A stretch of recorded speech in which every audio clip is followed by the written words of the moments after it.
off air sent me. Okay, there now it says live. So I guess it's working.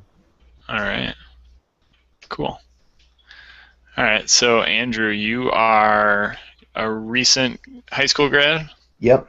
Yeah, Awesome. I was involved with the team for 4 years. So Cool. 2014 was my last year, and I've been pretty much the only programmer on the team the whole way through. So Okay, so you've pretty I'm much all yeah, owned this. yeah, and I'm also teaching. I have to bring up new programmers on the team, so that's one of my projects. So this will be Cool. good because then I can get a feel for what type of questions they might ask too.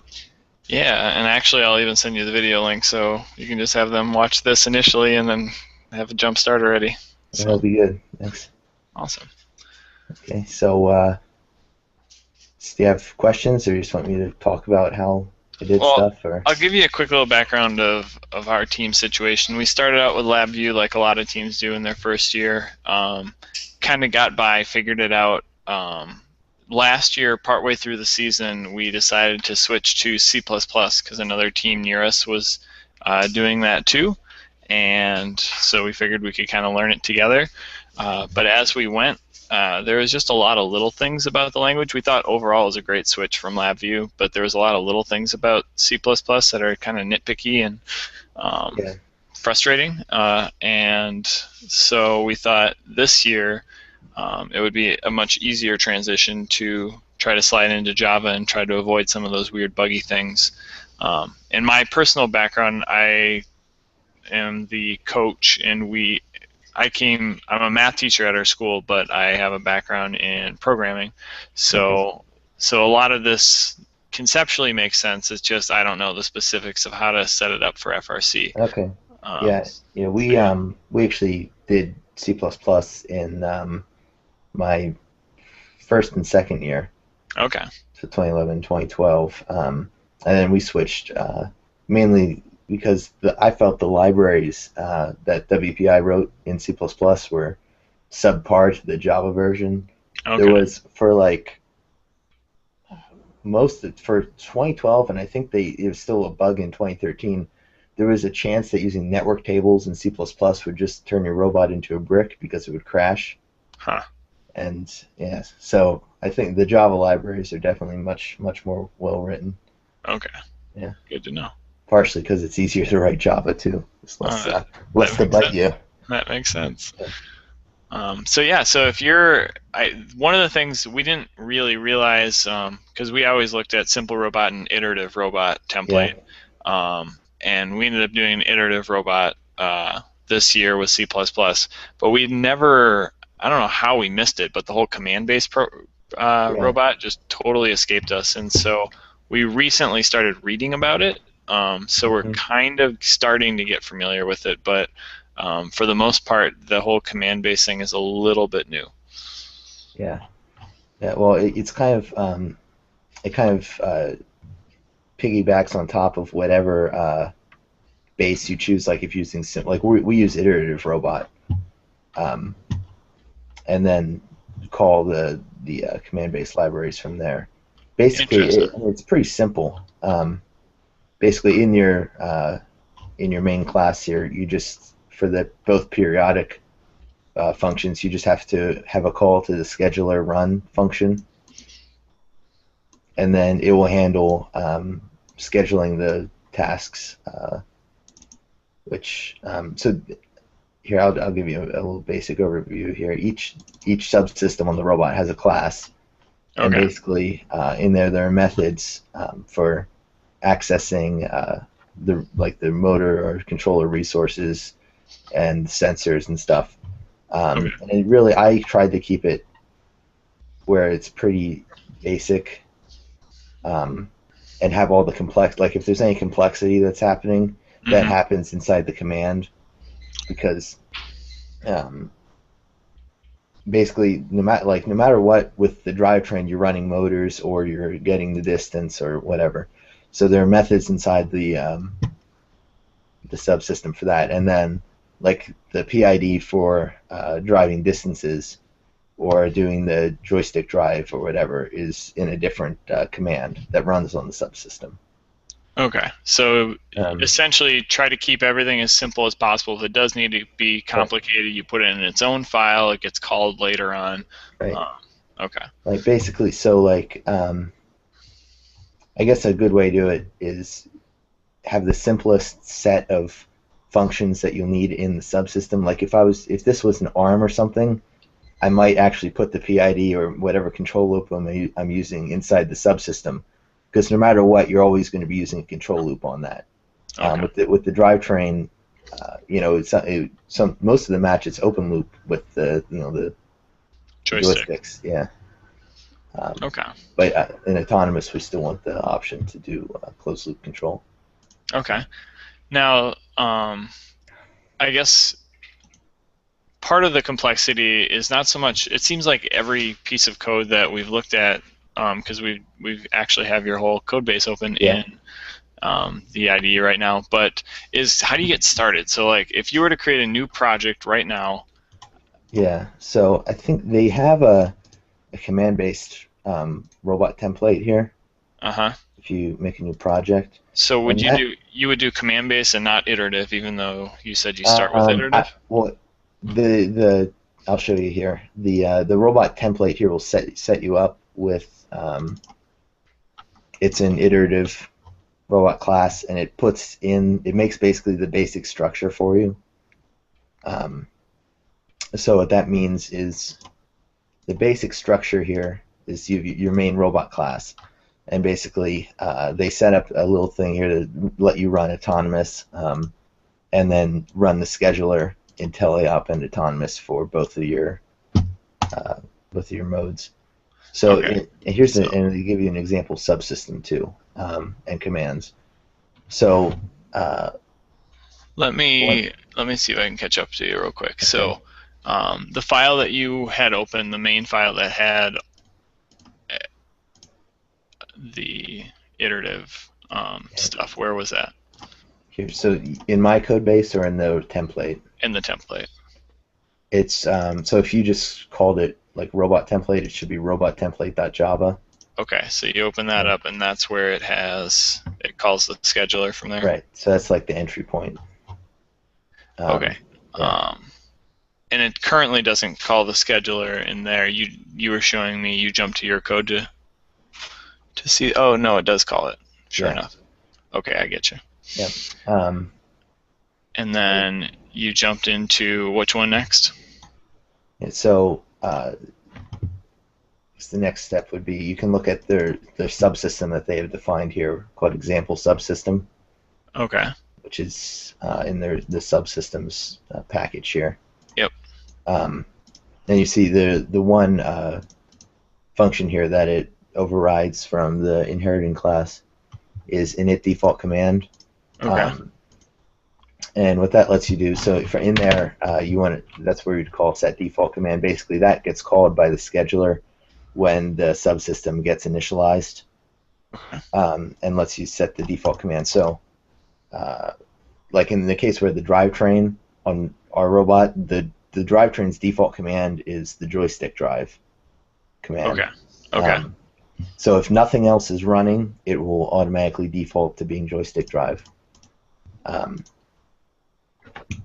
And then, like in autonomous, it has another command running, but as soon as autonomous ends, it'll just automatically go Okay. into that mode. So that's the one way that you can run a command on a subsystem or set the running command. Okay. So I'm just pulling up from your code the drivetrain subsystem. If you were to open that up, you would look at. Right. So basically, there's what's in there is. Oops, sorry, I just changed my zoom on here. These are just all methods for setting the motor speeds or getting stuff from sensors. And then I think at the bottom here is the init default command, and cheesy drive is our joystick drive command. It does a little bit fancy stuff, but basically our joystick drive is just split arcade. Okay. So you have two joysticks, both forward together. It's actually it's a gamepad. Okay. So we use the left stick on the gamepad or the left y-axis stick is like the acceleration or the throttle basically, and the right x-axis is turning. So that's why it's called split arcade, because it's arcade split across two joysticks. Okay, I gotcha.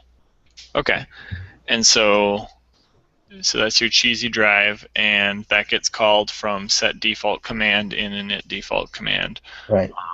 And So that means that that's going to run all the time unless it's overridden by something else. yep. Yep. And the example of when it's overridden would be when So you do autonomous. yeah, so there's basically, other than the default command, there's two ways to start a command.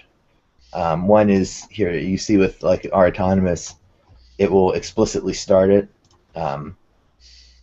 by, actually it's in the autonomous wrapper, but not to get too complex, but it basically, you can just call the start method on a command, and that'll start the command, and it will automatically cancel any running command on the subsystem that it requires.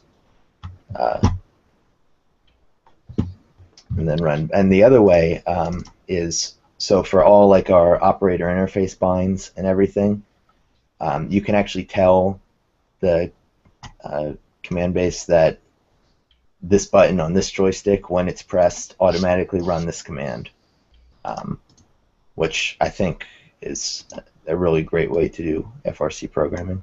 Okay, so that way, instead of in a loop looking like if Right. this button is down, do this, it's just... Right. Yeah, it's kind of more of an event-based approach. Okay, that makes a lot more sense. So scroll up this page. It's oi.java here in the... Okay, and that's one of the main... That's in the main package here. Yeah, and you'll see in the let me just go over the template, what they give you.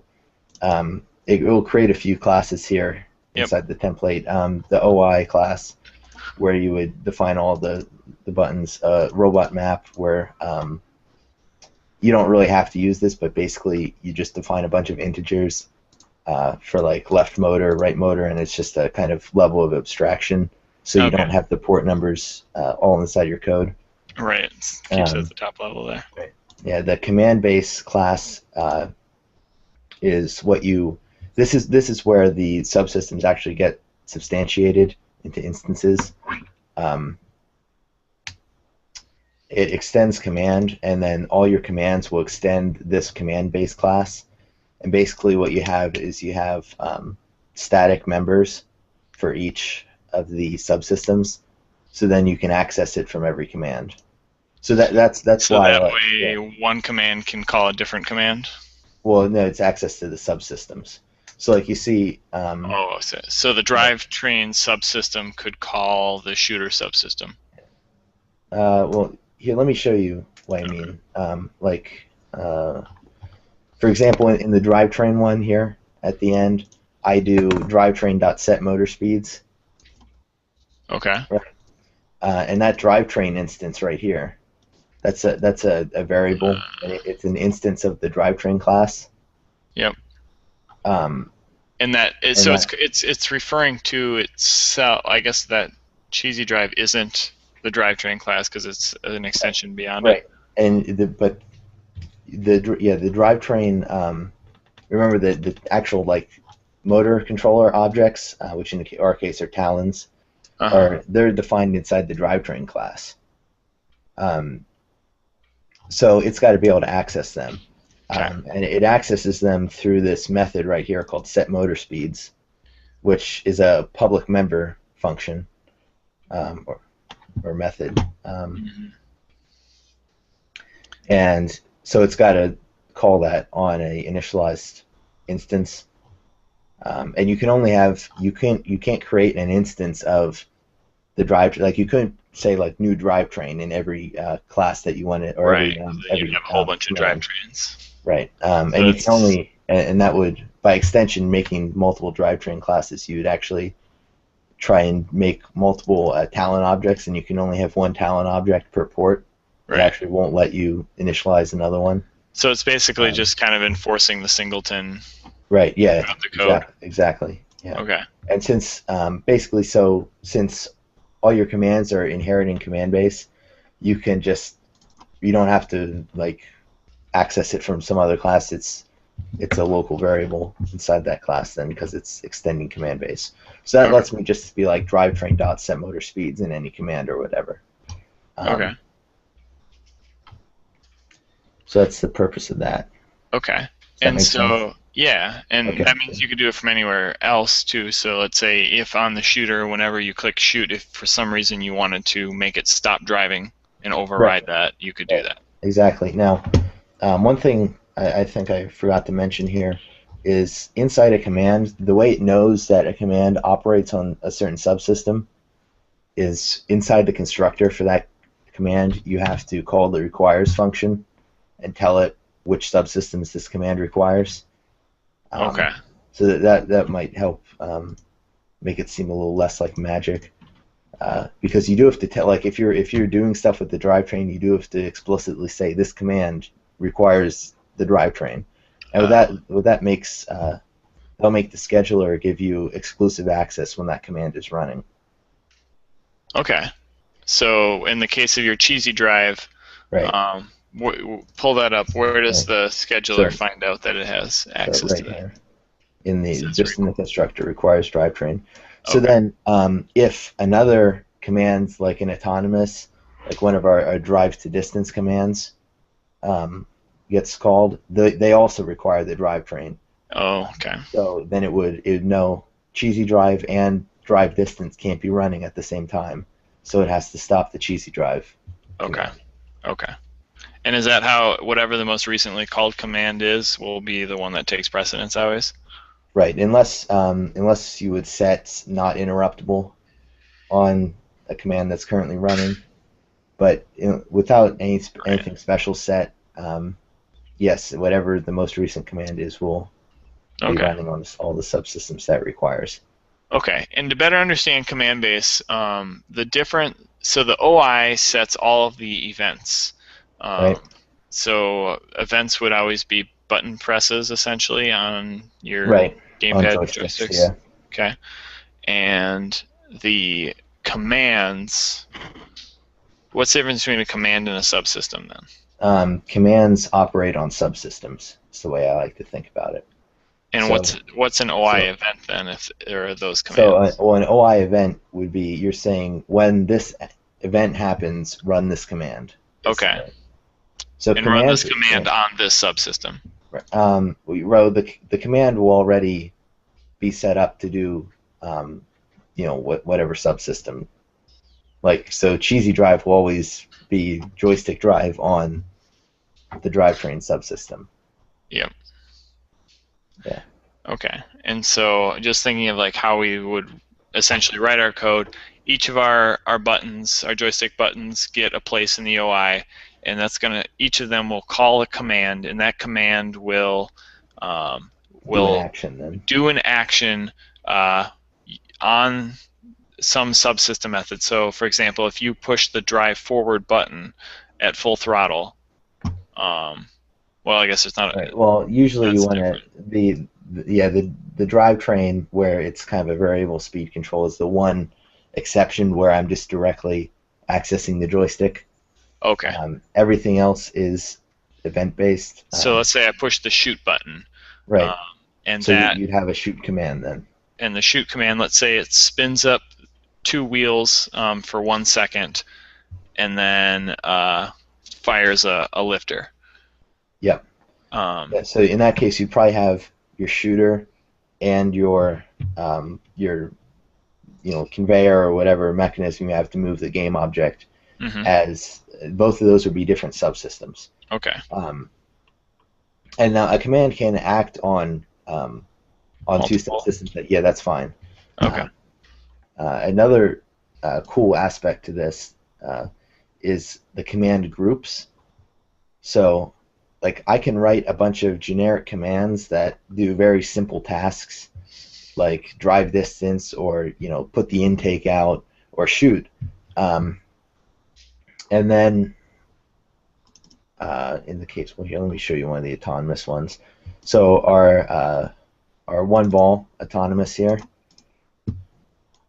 basically it's a command, but it's composed of other commands. So we're taking really simple actions like driving a certain amount of distance and then taking a shot and then closing the intake, um, and making them do something more complex. Add sequential. Okay, so So these with will always the be sequentially run. and how does it know when it's done? The other one, it says Okay, like I'm well, done now. yeah, let me show you a structure for a pretty basic command here. Um, Try to think which one would be the best.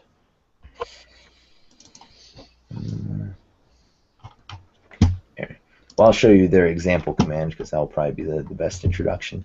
Um, so a command is composed of these functions here. You have your constructor, where you tell it it requires whatever subsystem, right? Yep. And then there's initialize, execute, end, interrupted, and is finished.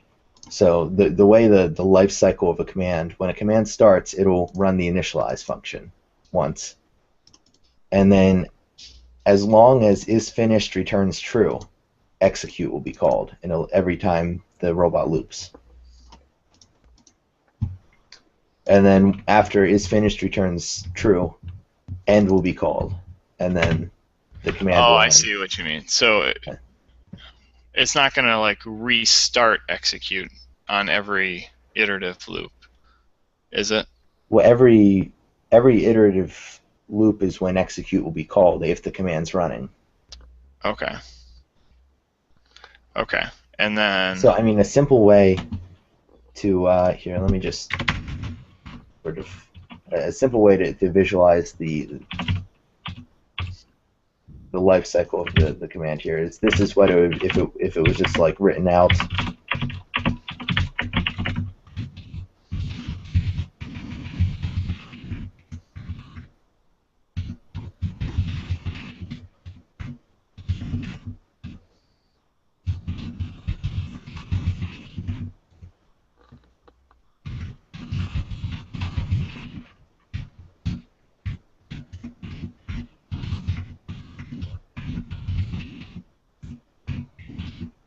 So this is kind of like a little pseudocode yep. representation. Um, First, when the command gets run, initialize will be called. Then Okay. while is finished returns false. Yep. And you'll call execute. And Except, after is finished becomes true, it will break that loop. yeah, right. And And then then if it was interrupted, your interrupted function will get called. If it wasn't, end will be called. okay. Um, so basically, if the function ends itself, end will be called. If it was interrupted, In that way, so yeah, let's say like you have a another, shooter that normally spins down to 0 on its own, but if it got interrupted, you want to make sure it gets turned off. right, yeah. So you can handle special cases. What I Okay. actually did was inside command base, I just have interrupted call end unless it's explicitly overridden. Oh, that makes sense. Um, because I felt that most of the time those conditions are exactly the same. Okay. Sometimes they're not though, so you can, like you said, set special conditions inside there. Okay. So hopefully that And you don't need to actually, that code that you wrote out is just showing what happens internally. That's not something right. you would ever write yourself. No, right. Yeah, that's not. I mean, nothing will ever block. So it's not actually a hard while loop, but it's yes, that's basically what happens inside. Okay. You Great. won't ever have to write that. That's what it handles for you actually. So Right. Okay. Um, and so going back, looking at the examples, you said there was, what was one of those functions you called? So if you close this and we'll go to one ball. okay. Like drive distance, high powered shot. What does high powered shot look like? So that is let me go down here. Shooter.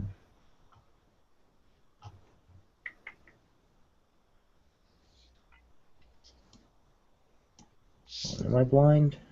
See shooter. No. cat. Sorry, now this is too long. High power shot. There we are. Okay. So what this one actually is this is just a basic command group that wraps our launch command, and basically, so there's special settings, Okay.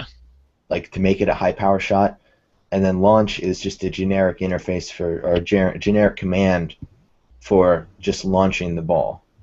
For So taking a shot. yeah. Okay. So we just it's kind of like an alias. That's why it's called high power shot, just to make it simple, so we don't need to remember all the presets for that. Now, if we look at launch here, that's also a command group. And I don't know how much you know about our robot, but it had a pneumatic shooter. Okay. Um, so and the way we varied the shot power was changing the amount of time that the cylinders were pre-charged for. Okay. So that's what that time delay is. And then so the launch sequence kind of had different steps to it, right? Like it had to Yep. put out the intake, it had to lock down the catapult, pressurize it for the amount of time that we gave, and then it has to release it. So So each of those stages is its own command. so go to release catapult real quick because I just kind of following this. So then Yeah, this is actually one of the more complex ones, and it probably didn't need to be this complex. Basically, what drove the decision for this was we wanted to, since everything was so dependent on, plus or minus 10 milliseconds. right. I actually wrote this in a separate thread that ran at a higher priority. So this isn't probably the best example of a simple command. But, Sure, but just kind of looking at the run command, the run is what gets called, or execute gets called. well, execute. Basically, what happens is in initialize, it will start up the thread, so it's running parallel to the main code Okay.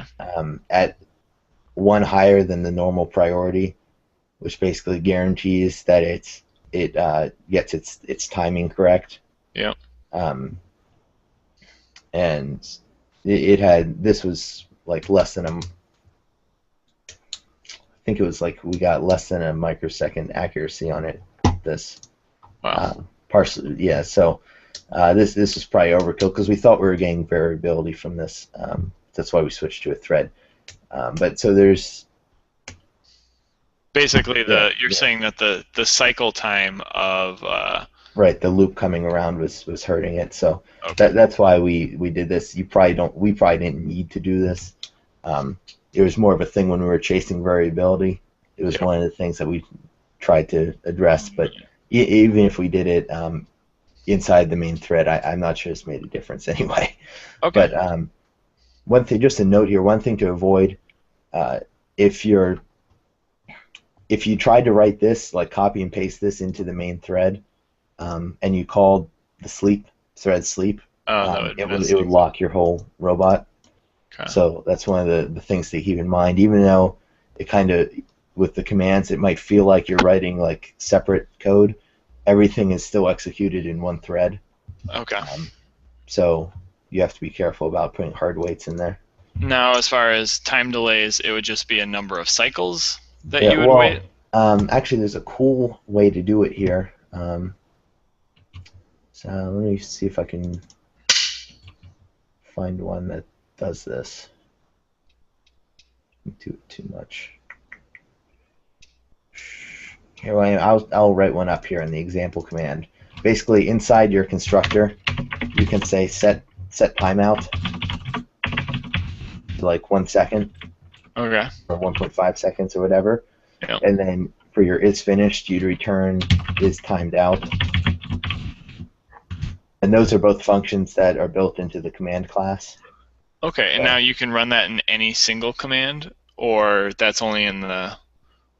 So, like within a command is timed out, it gets a separate timer. Right. Yeah. It'll be its own timer. Okay. That it'll start counting when the command gets initialized. So Okay. one thing that I did in our code is like you want to say wait for this condition or when have a timeout. So you can have your like any condition, which could be like a sensor getting tripped or whatever, or wait for it to be timed out for is finished.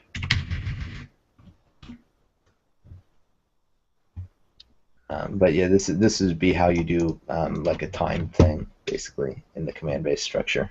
Okay. And with the add sequentials, Yeah. it would, if you had a set timeout in part of this, would it, let's say it calls sequential item number 1, it finishes, calls sequential item number 2, that finishes, it calls example command, which is sequential item number 3, it would set a timeout, then it would... Right, so then that command would, assuming you didn't have any other thing telling it to be finished, like it was just this, where the only thing it's returning is timed out, Yep. it would stop after 1.5 seconds then. So you essentially would have created a time delay, a 1.5 second time delay command. Right. Now, if like all you wanted was a time delay, and you wanted the command to do literally nothing else, they actually have one built in called wait command that you can just make. Oh, and you just pass a parameter for how long it's supposed to do. Exactly. So if I wanted it to sit there, I could tell just wait command and okay. With that. But yeah, cool. So it would just look like that. Okay. And then, and you can, within a command, within one of those sequentials, you could put in time delays as well, or right. no?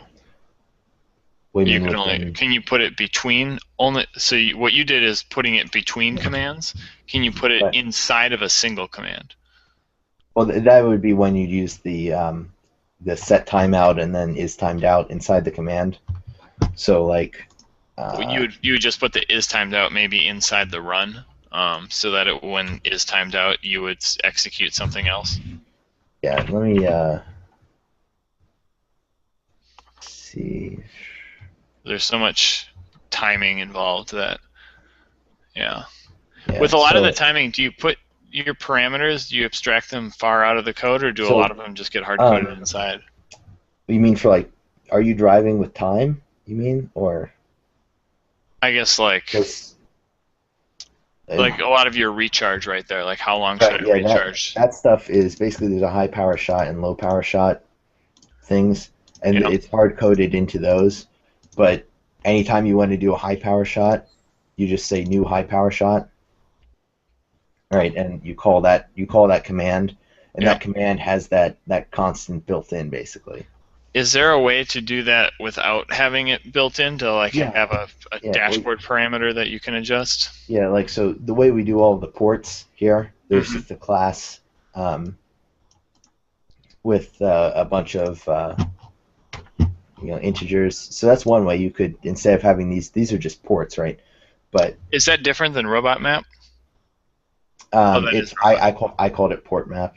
Okay, but it's the same. Yeah, it's the same thing. Okay. So the other way you could do it, this would be the simple way to do it, and what I'd recommend, probably if you're starting out. Another something I wrote is the constant system, and a bunch of other teams do something similar. To basically, there's a text file that is stored on the CREO here. And hold on one second. My mom just came home. That's all right. Back.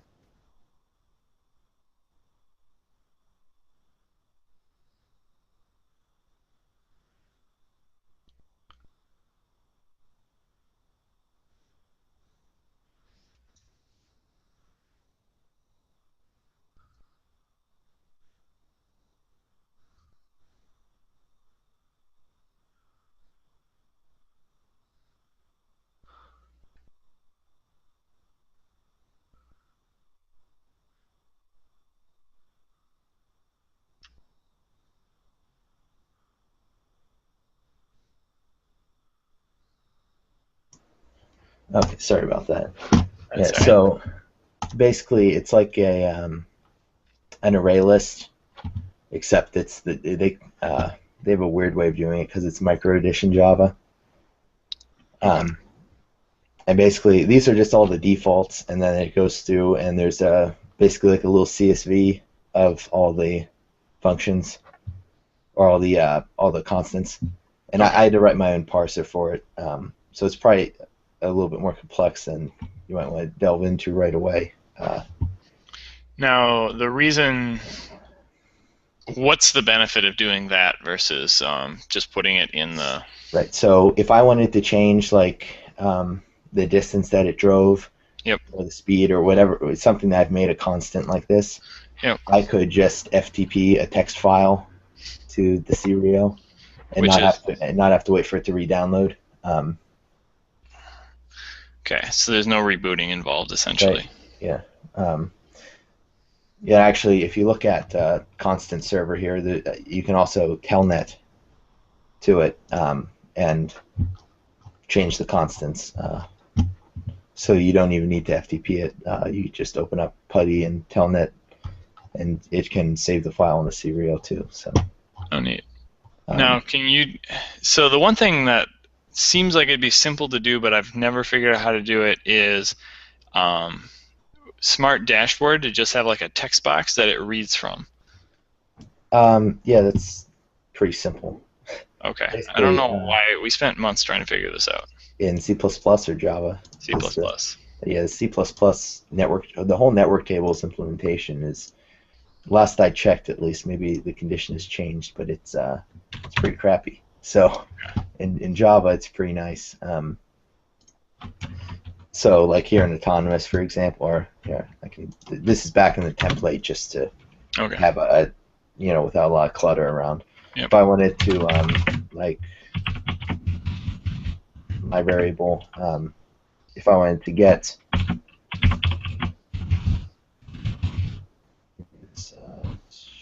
get number, so you just say get, and then this is what you call it. So you call it my box or whatever, and then that would show up as a text box, and you could put in whatever. Do you have to do anything special to make Smart Dashboard work, or is it just work automatically? You have to set your team number in, I think it's like file preferences or something. In the IDE or in? In Smart Dashboard, you have to tell it the robot IP basically, which it's like 10 dot your team number dot 2. Yeah. So. Okay, so Yeah, Smart Dashboard, the one that automatically launches when you open up the driver station. Well, I think by default it'll open up the LabVIEW driver station, but if you go on like Setup and then click Java. Okay, yeah. Yeah. The other cool part is if you're using Smart Dashboard, you can actually put like the status of the subsystems on there automatically. All you have to do, I think it's Smart Dashboard dot put data, and then you just give it the scheduler object.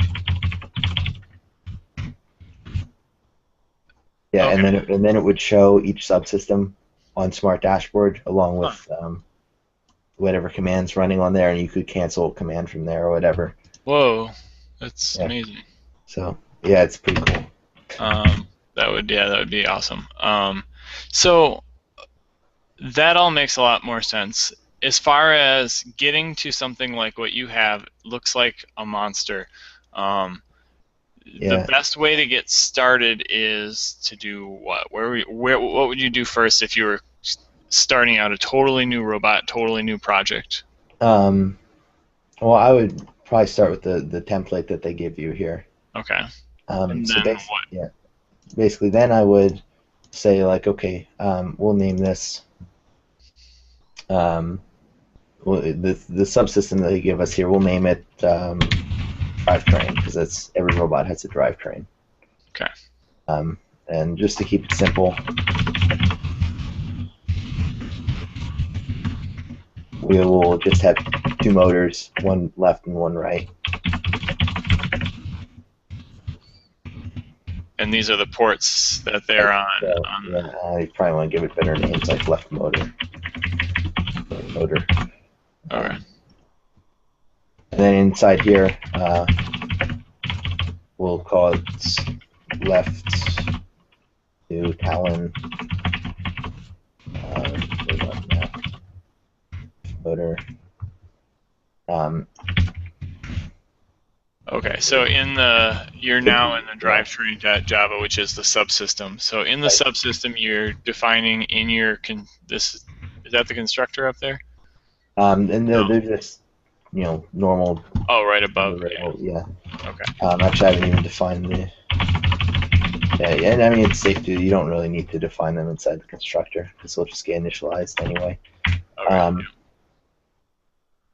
And so you and, define those. Do you guys use talons always for your? yeah, well, actually, I don't know if you saw, but they Talons are going away and Victors are too, and there's only two new options coming. Do you Oh, see that announcement? no. Here, they're pretty cool. It's made by Vex and Cross the Road Electronics. Okay. Here I can show you here. Basically, they look pretty good. You might just be okay. I'm just going to screen share. Yeah, I was just Okay. so they have the Victor SP, which is the new Victor. Oh wow. I mean, it's really different. And this is the PWM one, basically, and then the Talon, they call it the Talon SRX here, I believe is CAN bus only now. So if you want to use PWM, I think you have to use the Victors. But the cool part is it supports PID and everything on board the Talon now, just like the Victors or the Jaguars did, but they're not as bad as Jaguars. Huh. Oh, So okay, yeah, they both actually support PWM here. Looks like. okay. So now, as far as I guess recommendations from what you know about the control system, what would be a good one to use for a drivetrain? Um, well, I mean, but before my advice would be anything but Jaguars Yeah. because of the weird dropout issues that they do. Um, Now, I mean, we used Talons this year on everything actually, and the Okay. previous year, actually both previous years we used all Victors.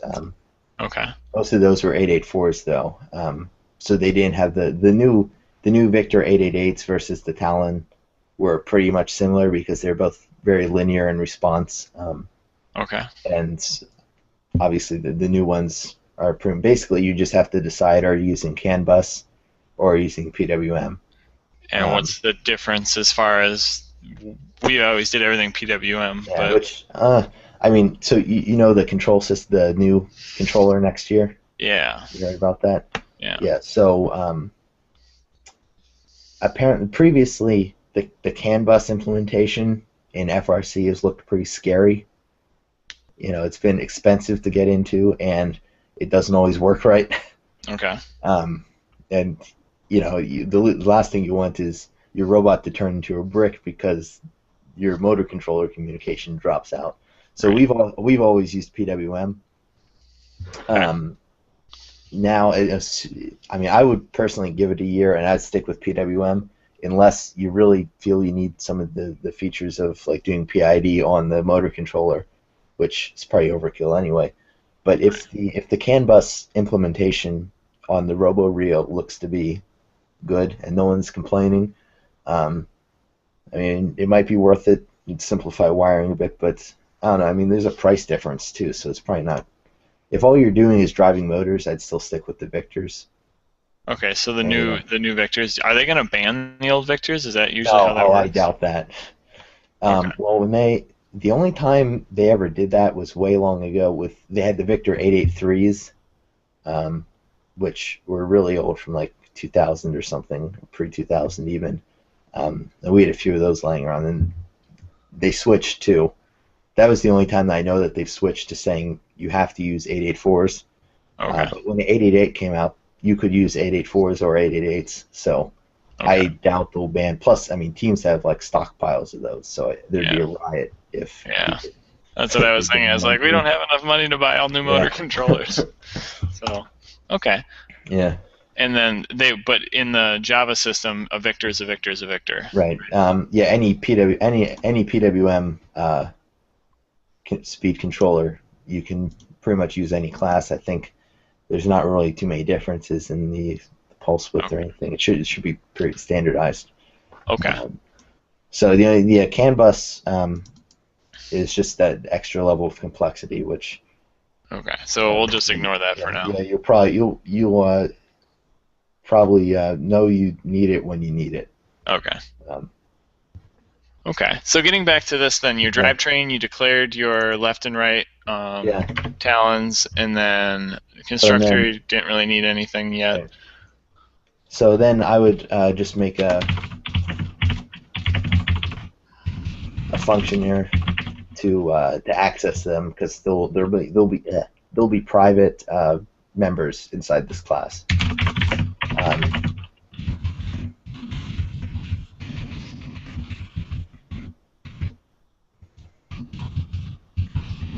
Okay. Actually, I can't do that because it's the same name. Oh. So left value, right value. Yeah, I could have done this dot left dot set left, but Sure.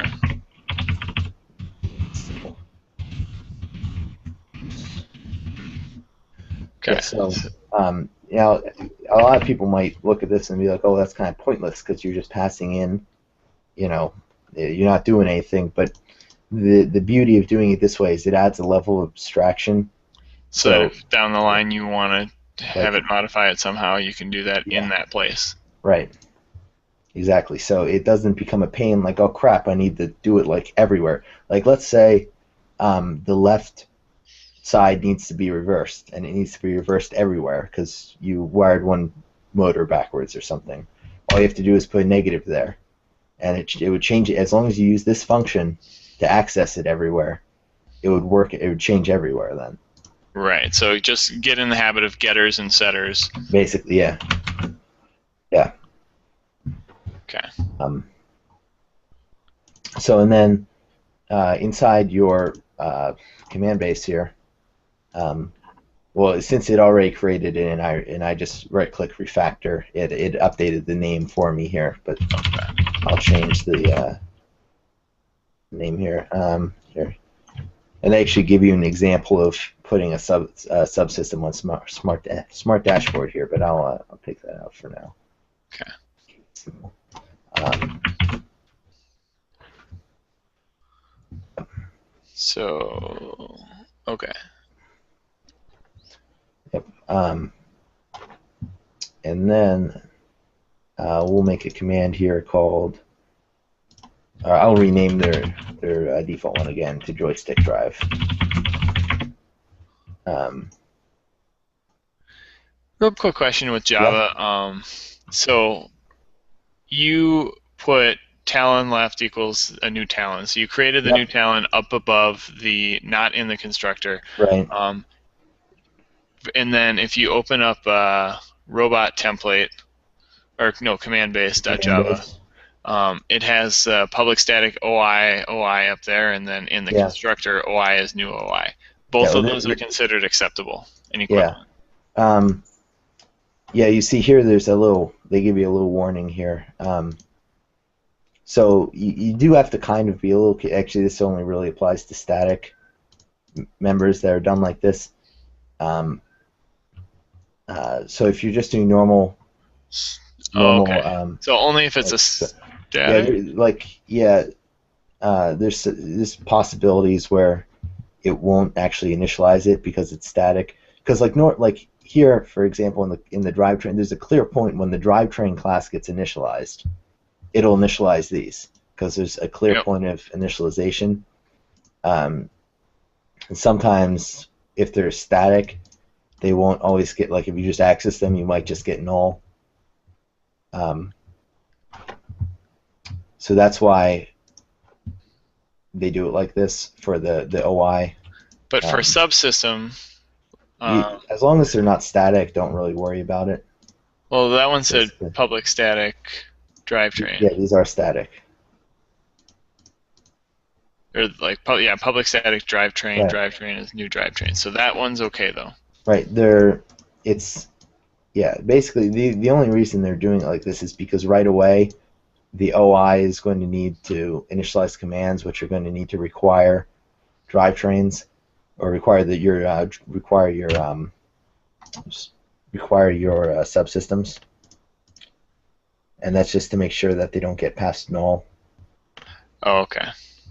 Okay. Um, I think that makes because sense. again, it's a little quirk of Java where they're not guaranteed to be initialized right away if they're static.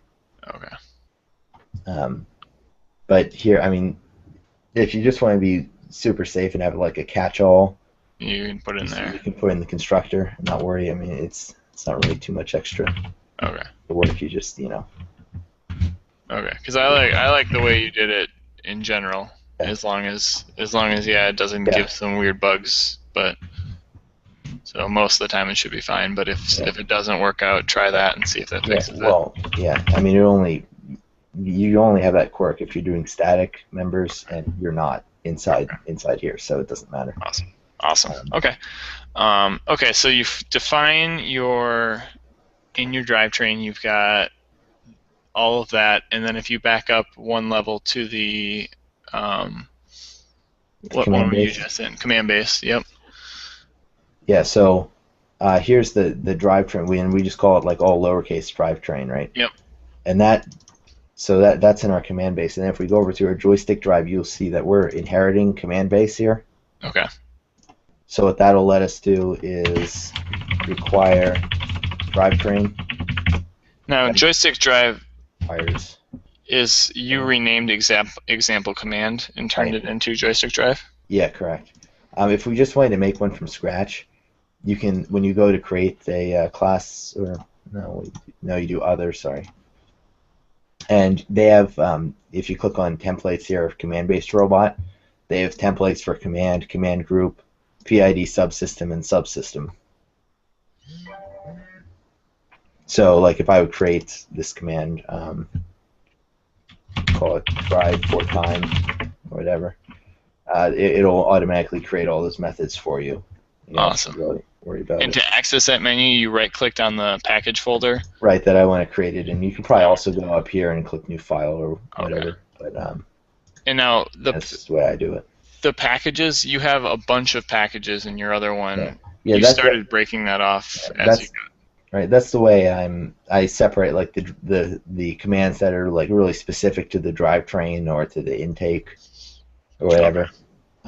Because again, like I said, I like to break down the commands into the simplest possible actions and then use command groups to kind of group those actions to do more complex things. Okay. Um, yeah, so that's why there's basically a ton of commands because there's a lot of simple actions that are happening, and um, then they get combined into the command groups like for autonomous or whatever. So that's why it was kind of because if I just had like here, if you keep it pretty simple, like the commands are there's only a few and they're pretty general. You can just throw them all in the commands package. There's no real like rule. It's just kind of personal preference there, um, or really how organized you want to keep it. Okay. Yeah. But anyway, so back to this. So for inside the joystick drive, I'm actually going to tell it that it's never finished, so I'll just hard code that it returns false. Forever. Because, Okay. right, because the only way this will end is if it gets interrupted by another command that requires the drivetrain here. Okay.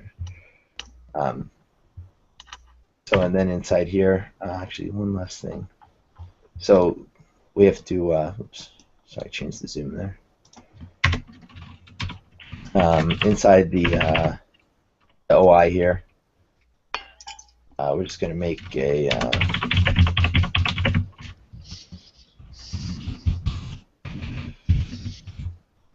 called driver.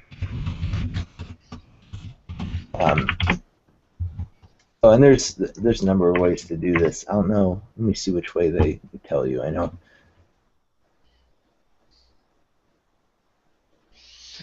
So, however you want to do this is fine. I would just personally just make a static member that's public, and that way you can just be like oi.driver. Um, it's probably Okay. the simplest. And so what that lets us do then here is like uh, Are here, all the commands going to basically be static? the commands. So the command will actually not have any static things inside. So this is, you mean, where do you Oh, when mean? You mean you here? so when you said it, yeah, right there. Yeah, In the this is the joystick object Okay. for accessing the joystick. Oh, sorry. Yeah, and then so do you guys use Tank Drive or just what do you use? We did a tank drive this year. I want to say. Well, no, we did a Mechanum this year. Sorry. Okay. Yes. Um, okay, I'll give you an example Tank Drive then, because I have a personal opinion that Mechanum is bad, but We came to that conclusion to some extent this year. yeah. Um, but as far as there's a variety of different drivetrains out there that we've seen. The coolest one is one that seems like it is a essentially a tank drive, but can rotate its wheels. Um, That's called Swerve. yeah, that seems incredible. But it seems incredibly expensive to build. Yeah, we built one in FTC. Okay. Um, it Does it wasn't it cost a wasn't fortune? yeah, it costs more than a drivetrain should. So So yeah, if you're yeah, a poor team on a very small well, budget, we so in 2012 FTC we built the Swerve, and then this year for FTC we basically were just like, okay, let's do this like ridiculously simple. We did like the little high grip wheels, the white wheels, right? In okay. FTC, build a little drop center. Um, we won like almost every event except for one or Hmm. two maybe, and it just goes to show that simple is sometimes the better way, especially if you're a low resource team. You can't really beat the kit drive, honestly. If you have a little bit of extra cash, I'd look at the Versa chassis stuff. Actually, before I do that, I would just switch to like treaded wheels. Okay. Upgrade from the little white wheels to like rough top or something. Okay. This year, and And we had done that a couple years ago. We actually had so much tread on a drop center that we like tore our drivetrain apart. you don't want to do that. Yeah. Yeah, Whoops. this year in FRC we had an 8-wheel drop center. Oh, how's that Um, work? so it's actually not a drop. So the two middle wheels are dropped, Okay. and then the outside wheels aren't dropped.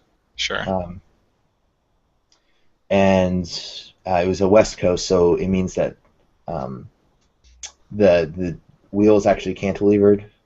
outside, so it's all the way out, basically as far as you can go.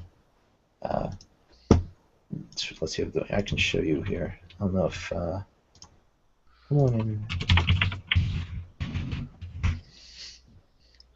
I don't know if we have pictures online, but basically, I think we should have some in our little robot showcase thing here. Yeah, so the wheels are out on the edge like that, Okay. and they're live axle. And we ran a 6-sim shifter this year, which was really nice. And how does that work? What, You the 6-sim or you have the three shifter? sims per side, and Yep. then it either is running the dropped wheels or the Oh or no, the shifter, it shifts between high gear and low gear, basically. okay. So we were Okay. like, here originally we were like 11 feet per second, and then we could downshift to 4.5, and then we switched that up. Now I think it's at like 17 or 18 high, and low is like 8. I think. But yeah, it was that I firmly believe that tank drives are the simplest and most effective drivetrain in And then FRC. and when it has two dropped in the middle like that versus Yeah. one, the benefit to two is what? Um, the for, The mechanical captain was all hot over that, um, and it costs more money. I wouldn't do it personally. Um, So there wasn't any eight, super compelling. eight wheel drive is it will turn easier actually because the wheelbase is shorter.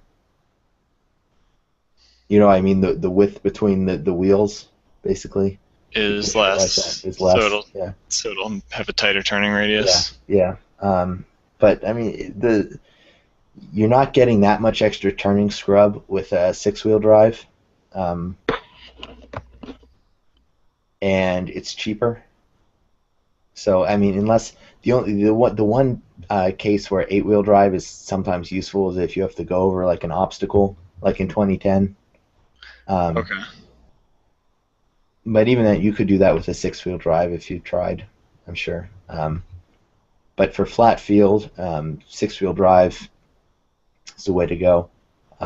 So another question: are you doing two sims per side right now, or We've done, yeah. I mean, when we had the okay, good. Mecanum, it was one per Oh, wheel, one per wheel, right? Sorry, yeah, I forgot you and said then when that. we did Tank a year ago, we had two per side with a shifter.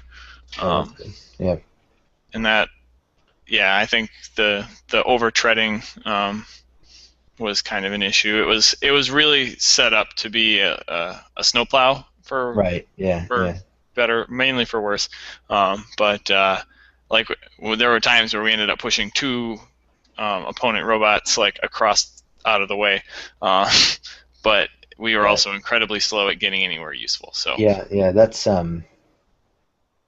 I personally believe that faster is better because if you can do stuff faster, you get more points. yeah, So I mean, as long as you don't crank it too high, but yeah, because there is a point of uncontrollability, right? sure, Um, yeah, but okay, yeah. But anyway, back to this. okay, So then inside here, we can call that set drive motors function that we just wrote in drivetrain. uh-huh. And you're just to make this a little bit more broken out and easier to understand here, I will do this in multiple lines.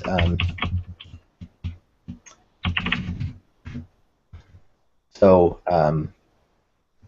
we'll just do it at this. In driver was the name of your joystick, right? Yeah.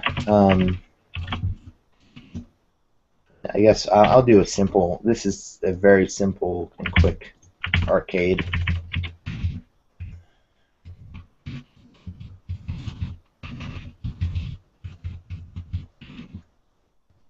Um, if you when you're going to look at your drivetrain next year, I'd really recommend you look at the cheesy drive Mm-hmm. stuff.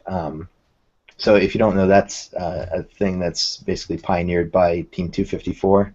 The Okay, name is the Cheesy Poofs. That's why it's called Cheesy Drive. makes I'm sense. sure you were wondering why it was called Cheesy Drive. Yeah, But yeah, they basically it makes a robot more controllable at higher speeds because they've geared for like 21 feet per second in the past, wow. and that's the basically the control algorithm. I didn't implement all of it because we didn't need it all, but basically it makes it easier to turn at higher speeds and lower speeds, and just make it basically make the outcome of an operator's actions closer to what they expect. Is the whole goal of it. Right, because we had some crazy problems when we were trying to do anything not straight at high speeds. Right, exactly. Yeah, that's basically what Cheesy Drive makes feel great. Okay. So you can, yeah. Sorry, go ahead. No, I was just gonna say, also thinking about encoders, we've had encoders the last 2 years, and we've never got them fully wired up and hooked up in the software because we never Okay. really know how to do that. Okay. Is that Well, simple to do from this style? yeah. Well, after let me just show you the simple, Okay. and then I can explain some of the concept of that to you. It's there's a couple ways you can do it, ranging from simple to not simple, basically. Okay. But here, I'll get into that in a second. And here I'll just show you a simple like drive for time, and then I can show you driving specific distances. Um, so this here this is a simple arcade, and that'll get you that basically. And this will run because it's set as the default command on this subsystem. So as soon as the robot starts up and you enable it, it'll drive at this point. And the other thing here, we have another command called drive for time, and doing this one from scratch. So this is right after you say make new file. This isn't the template that they auto created. Or it is the built-in template, but not the one we created it by right-clicking and clicking new command. Okay. So we're going to require drivetrain. So that way it knows when this one starts, it's got to stop joystick drive, because if they were both running at the same time, so even if no one was touching the controls, this would be 0, and it would constantly be setting the drivetrain motors to 0. So this would need to be stopped for anything else to run. Oh, I see what you mean. Yeah. So here we will, just in execute, I'm going to drivetrain.set drive motors. We'll go at 50%, or sorry, we're in value scale. Bad. By calling that requires drivetrain, that's Yep. or no, you got drivetrain because it inherits command base. Right. That drivetrain, that's called that because it's defined that way inside command base, which is extended here. Right. Okay. Yeah. So it inherits that, and since it's static, it's the same instance everywhere. Right. If we would make that not static, it would initialize a drivetrain for each a new drivetrain, which would make the robot crash because you can't initialize the same talent on multiple ports, or on the same port. Right. So, and the reason we're putting this inside execute instead of initialize is because there's a thing built in to all the motor classes in FRC, where if you don't continuously update them, they will automatically stop the output, which you can get around if you can set motor safety false on the Talon objects. But I like keeping it on just because if there's a case where your code hangs somewhere, it'll automatically kill all the outputs for you. Right. That seems like a safer habit to be in, instead of safety is annoying. It slows me down. I gotta use my hard weights everywhere. Yeah. So that also means here in the end, we'll want to set it back to 0 and also in interrupted. That way it's stopped either way. And just to show you another thing that you could do if you wanted, you could take the interrupted here and put that inside command base and just call end from here. And then in every command that you make, if you don't specify interrupted, it'll automatically call end for you. I'm just going to leave that out to make it simpler, but just know that that's a thing you can do if you want to make it simpler at some point. And then, so the drive for time aspect here, we're going to, in the constructor, we'll take a time argument, and then we'll say set timeout, and then we'll give it that time that got passed in. So that lets you basically change it for when you make this inside a command group or whatever. Okay. And then. So. I gotcha. Yeah, and then we need to tell it it's finished. Return is timed out. So that way it'll actually stop the command when the timeout happens. So now inside the main class here, we'll set up that drive for time as the command that we want to run during autonomous. And we'll just have it drive forward for 5 seconds. and then this autonomous command stuff is already set up here for you. But basically, what it's doing is it just defines the command. We substantiate it here in robot init. So after the robot's all set up and everything, um, and then when autonomous starts, we explicitly start the command by using the start method, um, which will automatically kill the joystick drive command. Um, and then when teleop starts, we explicitly cancel the autonomous command. So joystick drive will then automatically start up again because there's nothing running on the drivetrain subsystem. Okay, so command, autonomous command. So inside of the iterative robot, there's an autonomous command, and then is there a teleop command as well, or how does, or Well, does that do? remember that the joystick drive command is set as the default on drivetrain. Okay. So we don't need to do anything. All we need to do is cancel autonomous, and joystick will start up automatically.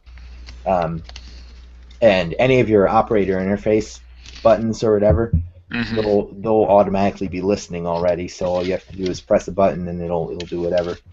And when you think about your iterative robot code in periodic, all it's really doing is checking buttons and checking joystick. Right. Yeah. So what the scheduler is basically going to do is it's going to check all the joystick binds for you.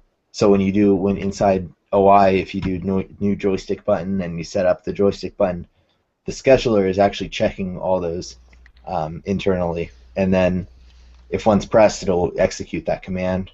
And then for all the commands that are running right now, it'll be calling the execute method on those. So that's basically the scheduler is going through and just running all the commands and keeping all the command-based stuff running. Very cool. And then let me just think. So autonomous command, where is that again? So that's the drive for time. See, you see here we say new drive for time right here. Yes. Yeah. Okay, I'm looking at my. Okay, so it calls new example command, and Right. it calls it autonomous command, but you could call it anything. You don't have to Right. call it autonomous Right. command. And it doesn't just have to be a command. It can be a command group. So in our case, in our code, it's a command group. Okay. Which is what I showed you before, like the one ball where it drives forward and then shoots. And those are sequentially running. And so is command group a different type of object? Yes, yeah. So what you actually, if you want to make a command group, you just as an example, I'm just going to make a few dummy commands here. Let's call one. I'm actually going to write code for it, but we'll just call it launch or whatever.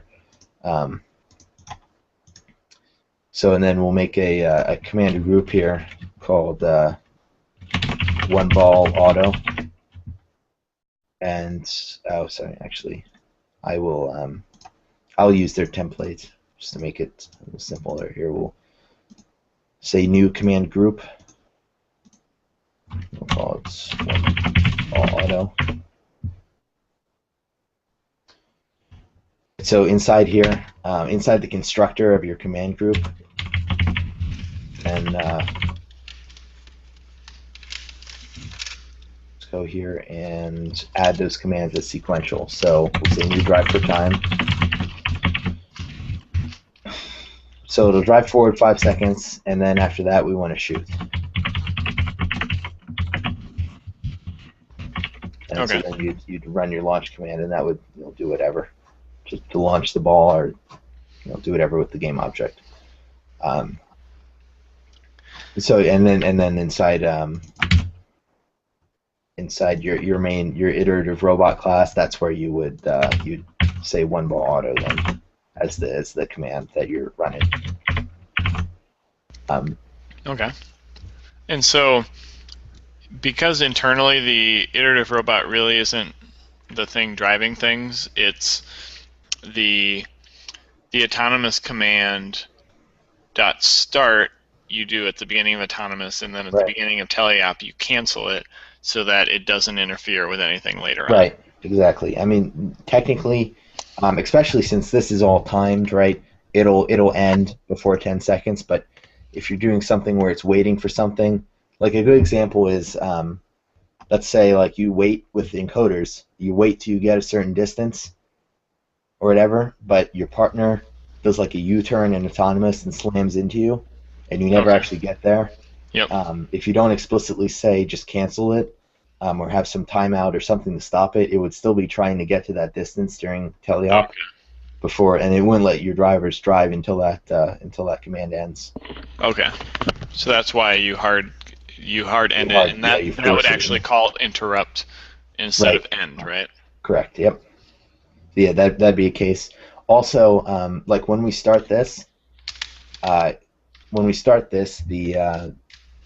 the end or the interrupted function is called on joystick drive. Because if you think about it, it's actually it's booting off. It requires the drivetrain, so it's going to boot off any other command. So that's another time when interrupted. Basically, interrupted Okay. will be called if another command comes in requiring the same subsystem, or you Or explicitly cancel it. cancel it. Okay. And that makes sense. And so the the autonomous command, you give it a name inside of the iterative robot framework, and it's calling the one ball auto, which is your class that you made. Right, which is a command group. Yep. And in this case, it's a group, and a group sequentially calls commands that you've set, Yep, potentially wrapping in parameters like 5 seconds, correct. Yep, or like drive until distance, right. and then you set a distance in there. Yep, exactly. And now, Which, yeah, it's the way we do it. okay, just Is kind of a side question. One of the things we ran into is electrical interference with our rangefinder. Our rangefinder stopped working oh, as soon as we had motors running on the same robot. yeah. So, well, you might have actually. How were you powering? You were using the analog breakout, I assume, or was it a I squared C sensor or something fancy? I don't. It was nothing fancy. It was just Nothing. whatever the That is probably typical connected. encoder Um, rangefinder. you have to be careful how you're powering that. So Mm-hmm. your analog breakout should have been. Well, actually, no. You would have had it. You would have had to have it on the PD board. Yeah. So depending on how your drivetrain was geared, you may have been pulling the battery voltage down too Probably. low. Yeah, and that would so because the analog to digital values like are between 0 and 1024, or even so, and that's like it's based off of a 0 to 5 volt scale. So if that drops, that's going to get screwed up. The other, I'm not sure what the dropout on the your sensor was though too. So that might have you might have been dipping too low for it to stay running, which is probably more of an issue with the gearing on your drivetrain than It was because just shooting out goofy values, is what it was doing. yeah, um, like with the motors running, right? It was when Yeah, the when the motors were motor's running. off, it Yeah, worked great, which is how we, of course, tested it. So, I would guess the something was happening where the voltage was dropping yep. pretty severely, which is interesting though because I'm pretty sure the analog to digital breakout has a 5 volt regulator on it, which means like your battery voltage would be needing to drop less than 5 volts, which is Yeah, that that's didn't pretty. happen. It was probably Yeah. around 11. Oh, okay. Yeah, then that really shouldn't have happened. It's interesting. I those sensors really shouldn't be sensitive to electrical interference. Like you're talking about like electrical like magnetic interference from the motors running. You think? I think it has something to do with the voltage drop, or the fact that Yeah. the voltage is changing Yeah. is causing it to change. Yeah, the voltage reference, though, I mean, what you would really be a good thing to test when you do that, take a like a multimeter Yep. and look at the like not the robot battery voltage, but the voltage coming off the pins on the analog breakout, Okay. and see if that's steady, because that should stay at like solid 5 volts, until the battery voltage drops below 6 or whatever. Okay. Um, And if that's not the yeah, case, and in that case, I would actually probably swap the that board because the regulator should handle for the most part, little dips like that. I mean, as long as it's not taking big hits where it's slamming down to 4 volts or whatever, hmm it should keep a nice steady 5 volts. Okay. I now know. Yeah. Also, make sure that your sensor is actually connected to the analog breakout for power, because if you were running it, I mean, I'd be surprised if it was a 12-volt sensor, but any sensor that you run directly, off the PD board without a regulator, um, there's the chance that it'll get a little messed up when the voltage drops, because you have to remember that the voltage is never constant Right. on these robots. One of the next year you'll have a little I think they call it the like custom electronics board, and basically it's just a whole bunch of like 5 volt and 3.3 and um, just power for custom electronics, and it's regulated. Oh, So wow. that'll be fun. That'll make things a Yeah, lot easier. yeah. That way you don't have to worry about all that stuff. As far as software for next year, I mean, The whether libraries it's, are pretty much the same from what I've okay, seen. There's so the controller's running Linux now instead of VxWorks. Um, okay, that's one of the big differences. It's Linux by National Instruments. Um, okay, so it's got like real time stuff. It's not like straight up Linux, but it's I think it's based off of an OpenWRT derivative thing. It's like an OP. It uses OPKG for package management. Um, but yeah, so then the IDE is in Eclipse next year, but all the libraries are pretty much the same. They've okay, stated that they're trying to, you know, make everything as close as possible, library-wise. And from what I've seen, I was at IRI, and Bomb Squad was there with their test robots since their beta team, hmm and it looked pretty nice. The driver station, they have a new driver station that's updated and looks a little better. The graph is now more useful. So it looks like just a bunch of small improvements um, that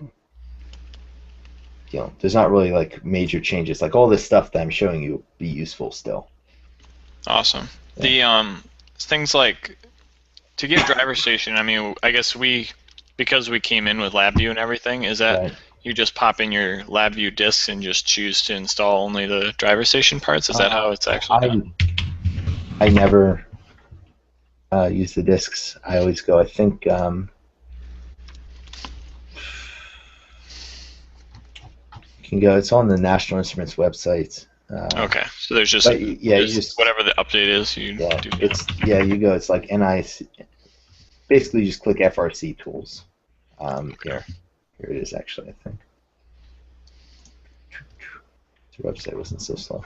But yeah, if you just do the it's not the right page, but if you get to the National Instruments, here it is. Yeah. So on this page, you would just click Update Suite, download only, the Okay. blue one, which is like the imaging utilities and everything, and the driver station, but none of the LabVIEW stuff. Awesome. Okay. Yeah. And they're not going to release any of the 2015 stuff or RoboRio related things until we get our kids on kickoff day, right? Um, yeah, pretty much none of the official stuff, as far as Okay. I know. Okay. If you do you know about Chief Delphi? Yeah. Yeah. Um, I think a few teams are posting some of their beta experiences on there, but Okay. I don't think any of the official stuff is out until kickoff. But other than it being an Eclipse versus NetBeans, there's not really like crazy amounts of difference. Okay. But I mean, Eclipse versus NetBeans, it's an IDE no matter what you do. So Yeah. I don't think there'll be that much of a shock to people. Okay. Very cool. Just trying to think if I have any other major questions. Otherwise, you just kind of keep building up commands within, let's say, your Yeah. drivetrain in this case, until all the things you want your drivetrain to do have commands, and then you add a new subsystem like your shooter, and Hmm. you Right. continue to iterate on that. Yeah. Do you want me to explain the encoder stuff? Yeah, that's the Yeah. only Okay. thing I was going to ask about too yet was. Yeah. So So. one thing, I guess two questions. One, the idea of encoders of like counting how far you should go Right. in autonomous, and then two, the idea of having it feedback into the system so that when you're driving, you actually drive straight. And how much of that should be gyro? How should you use a gyro? Things like that. I would. So in teleop, we were completely just open loop. Okay. You know what I mean by that? Like You just the closed loop. joystick. Right. Yeah. Yeah. Besides the processing that the cheesy drive stuff did, which is basically just making the turning nonlinear to make it feel better, and then scaling the turn based on how fast we're going. There's not really much. There wasn't. We didn't apply anything basically to make it drive straight. Okay. If you're not driving straight, well, first I would stop using mecanums. I say But yell at your mechanical team. I would just say use tank drive and not mecanums. That'll probably make you drive straight just from that. But I would address any like severe. If it's severely not driving straight, I would address that as a mechanical issue. In teleop, like a little bit of drift is okay in teleop, but I wouldn't. If it's like severely cranking itself to the left or something, then I would tell your mechanical team to find out what's binding or something. But so in autonomous, you know, you're never going to get a robot that's going to drive perfectly straight by itself. And so in autonomous, we use the gyro to drive straight, um, and then we use encoders for distance. So this is our drive distance command. Basically, there's a simple way to do this. Real quick interruption. Do you Yeah. guys not use a rangefinder then? No, no. Rangefinders. Oh, is that what you're using it for? To like driving distances accurately? Yeah. Yeah, that's not going to happen. Um, Okay. yeah, mainly also because of the diamond plate wall that you'd be hitting against in the driver station. Just not a good Yeah, reflective surface. yeah. So So now, that was when would someone use a rangefinder then? um, there's probably not too many good uses in FRC just because of how chaotic of an environment it is. I saw one team, 148, the Robo Wranglers from Texas. They used a rangefinder to see if they had a ball in their hopper. Oh, interesting. So kind of like a non-contact, uh, you know, presence Type. sensor basically. Right. Either something's close or it's Yeah, not. yeah. You don't expect to get your super precise Because things. we were even thinking like if we are driving to be able to shoot on the run, um, Yeah.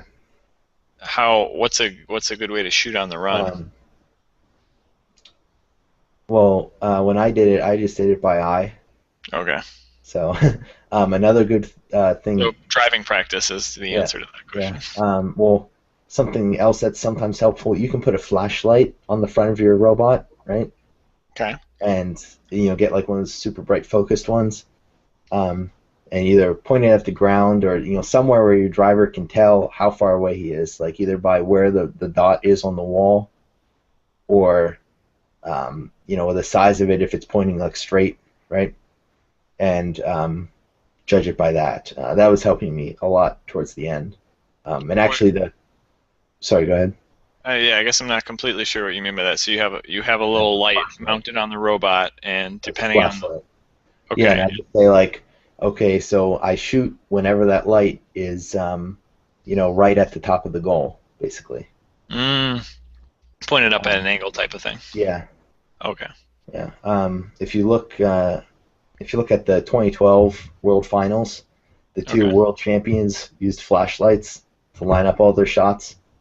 Interesting. So it is a proven concept, um, and I feel it really helps. I mean, it's still down to driver preference. If he hates it, it's not a good idea. But I think that's the most effective way to accurately in teleop shoot on the run. One of the things that you'll find is a challenge going between, like in autonomous, everything is a nice, like I put my robot right here, I put it here all the time, and everything's relative from there. In teleop, even like the gyro, teams that do field-centric swerve have to do crazy filtering stuff on their gyro because the gyro will drift over time. Right. So you have to, I mean, knowing where you're all in the field during teleop is a different ball game, and most of the time it's probably just better idea to offload it to the driver and just make sure the driver gets practice. Okay. Now, so back to autonomous though. The way we drive distances is using a PID loop. Have you heard about them? I've heard about them, haven't used them in FRC. Okay. Yeah. Well, it'll come in really handy if you ever need to do an arm or something that needs to go to a specific position and hold itself there, or basically anywhere where you have a current position and you have a target position and you want to move a motor driven system to that target position. And the idea is the proportional piece, the P goes, right. It drives really fast at first because it's a long ways away from the target location. Let me show you here. It slows down. So the P and is roll overshoots. The P is basically the air. So let me start. The air is defined as how far away you are from your target. Yep. So the P gain is proportional. So it's the output is proportional to the air. So yep. it's your P constant times your air. Okay. The integral is the sum of airs over time. And in this case, in my PID loop, I actually implemented something which prevents integral windup because you never want the eye to push you away from your target, which can happen if the eye gets too wound up. And D is so you just have a max on your eye essentially then, or? Well, no. If it's pushing it away from, it just looks if it's pushing it away from the target, it sets it to 0. So basically, if it starts overshooting, it will set the eye to 0 right away. Okay. And then D, which is really the D is really useful on these long arms. I implemented one my freshman year on FTC because we built this arm that was like way too oversized. It was probably equal to the weight of the robot almost. In FTC, that's possible because everything's light, but still, it's a huge long arm extended out. So the D came in really useful because once the arm starts moving, you want to kind of kick back a bit. At least that's the way I mentally think about it. Kick back it's the derivative of your the change in position. Okay. So as that gets higher, so the velocity. Right. Yeah. It fights against the velocity. So it's almost like a drag force. Yeah, exactly. The faster it goes, the more drag force that it puts on it. Yeah. Although you can have it go in whichever direction feels better for your system, but most of the time though, you can probably get away with just a P control loop. Okay. I was going to say, what's the real benefit to... Well, on drivetrains, I mean, you can implement PID, but if you don't need to be like ridiculously precise and you want to keep it simple, a proportional control loop will get you 99% of the way there most of the time. The PID really come into play more if you have an ARM or some system like that. You kind of just have to analyze each case and feel, what you feel you need. And then you play with your constants on each of those three. Yeah. Yeah. So it's predominantly proportional controlled most of the time. Yeah, I mean, I did everything on the drivetrain because that was one of the few closed loop systems we had this year because everything else was pneumatics. So I had to have fun with something. But Okay. um, but yeah, I mean, in FTC, I've just done quick proportional control loops a lot. Um, and here, I mean, I kind of abstracted this again. So like drive distance inherits simple PID command, which handles all the PID stuff. But just to show you a basic, I'm trying to think how I should write this out. Let's go back over here to our robot template that I was writing, and I'll make a function called get distance, Okay. and I'll just have it return 0 for now. When you actually, if you actually write this, um, like, actually, I'll write it out. Why not? Um, so you use the encoder objects, right, to access it. Um, since you want to be able to tell direction, you notice that your encoders have two channels, an A channel and a B channel.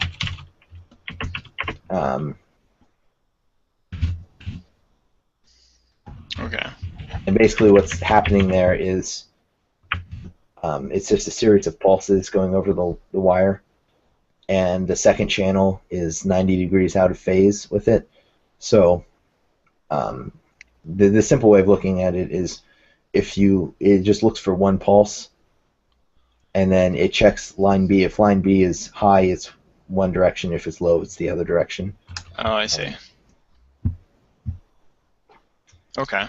Yeah. And then the kicker that I always forgot when I first started FRC programming is you actually have to explicitly start encoders. If you just initialize them and call the get distance function or get ticks or whatever, it'll return 0 unless you start it. Okay. And then what I always like to do is average the two encoders together. So you guys wouldn't speed up the left side or right side if one of them was returning higher. You would assume that it always drives straight. Well, I'll show you how I do that because we do correct for turn. Okay.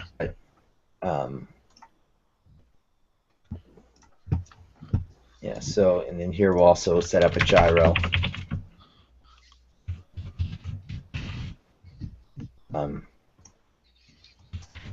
And one of the things you have to pay attention to, just when you turn on your robot, the gyro will 0 itself. So you want to make sure that either you have a mechanism built in that lets you press a button when it's disabled to re-zero it, or only turn on your robot after it's on the field.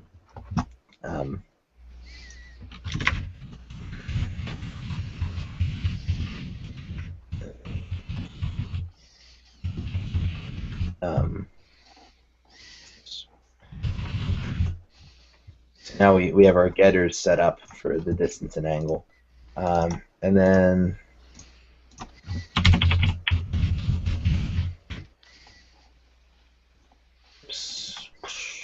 to do command.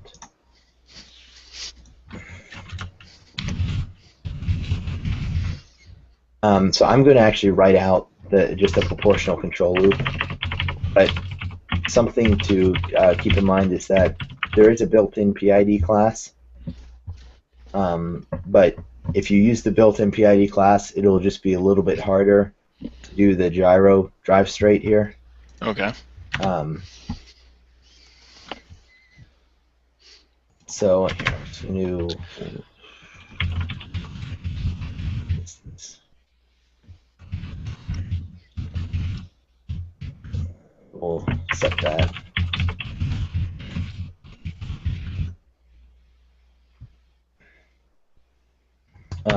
And then we'll calculate our error, which is, I'll rename this to target just to make it a little clearer.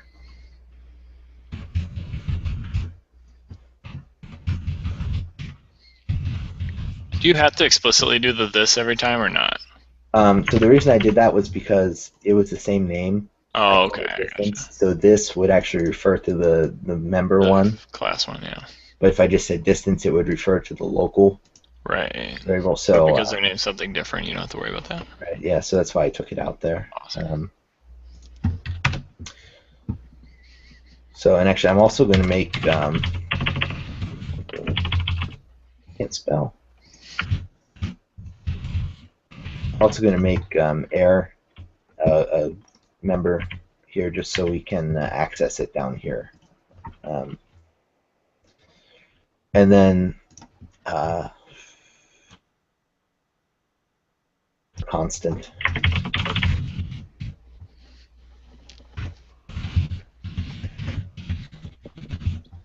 And you could put that in a different file, but I'm just going to pass it in for now. Okay.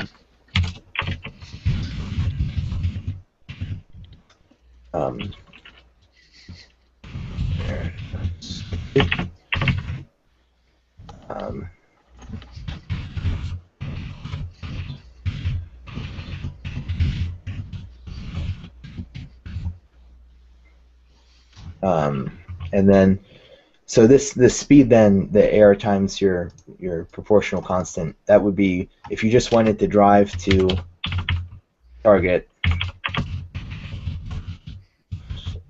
motors, speed, that would get you there then. And then for your it's finished, you could say you're done when you get within 10 ticks, for example. Okay. Because you'll find out that it'll usually get very close. It'll never get exactly. And there's like 1,000 ticks per revolution, or it depends on what you set your encoding to. But 10 ticks is still a very, very small amount. Actually, what we actually want to do is the absolute value of the error. Oh, that makes sense. If you're on the wrong direction, you're out of luck. So then to get on to the, I'll call this offset, which will actually be the turn offset. Now we'll say we want to keep it at 0 degrees, which is our start point. So it'll go straight relative to where it was started. Yep.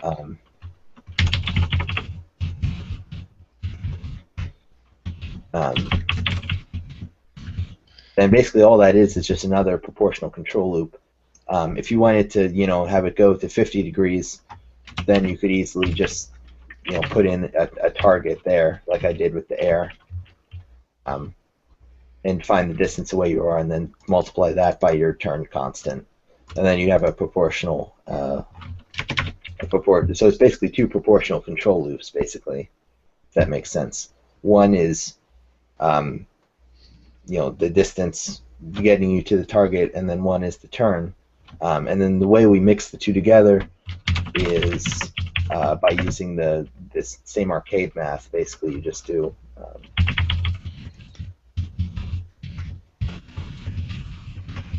Okay, so that's your calculated offset, plus and minus to make it curve in.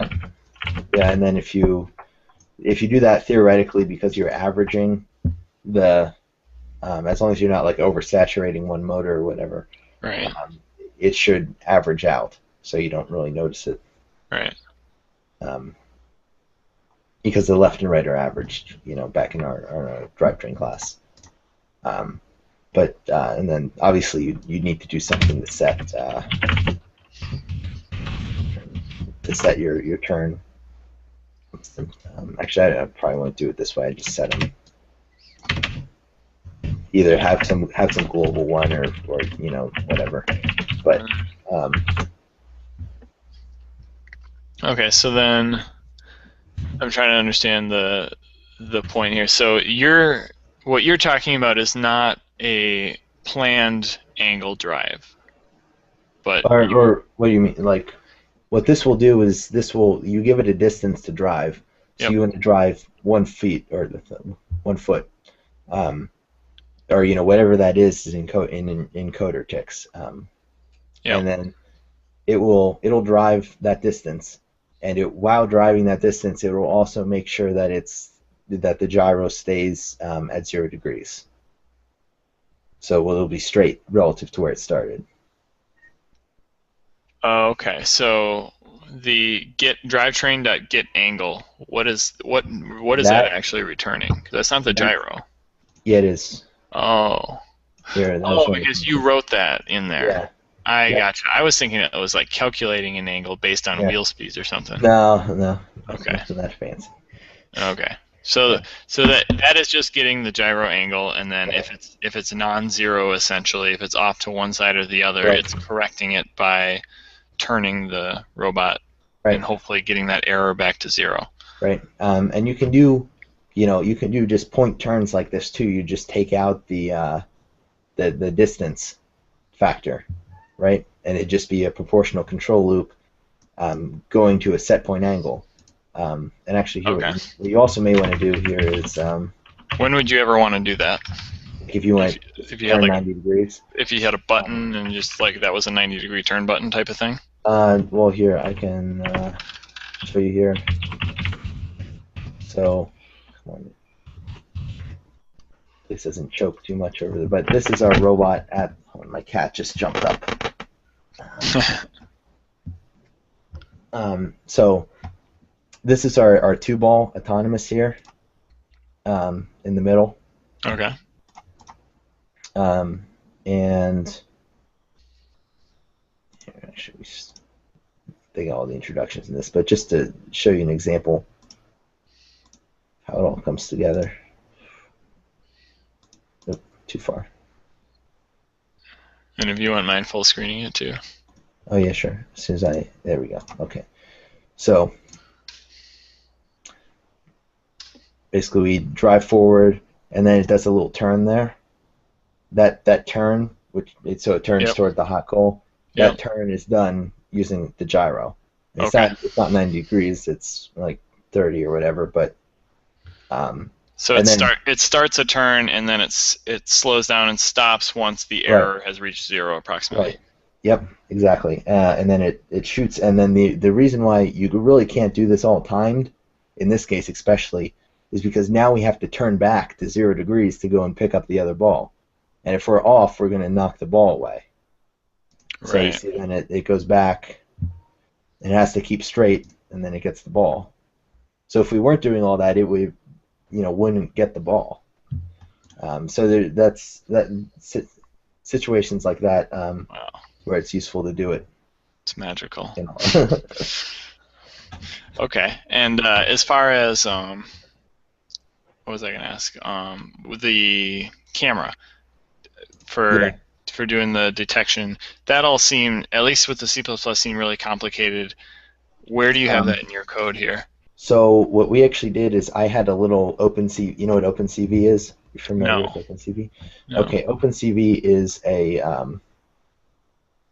it's a library for camera processing. Okay.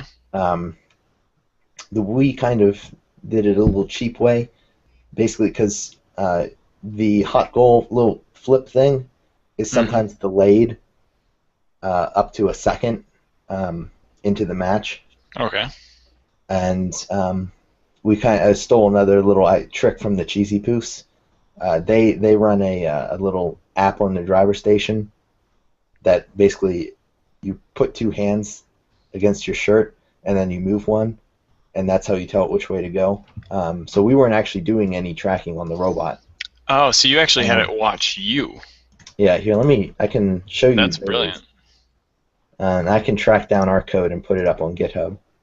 But it's called Cheesy Vision. If it's not cheesy, you can't use it. I love it. Fine. But anyway, if you look, they have their version here. They wrote theirs in Python. I just did it in Java. Okay. But there's OpenCV bindings for whatever. I actually originally had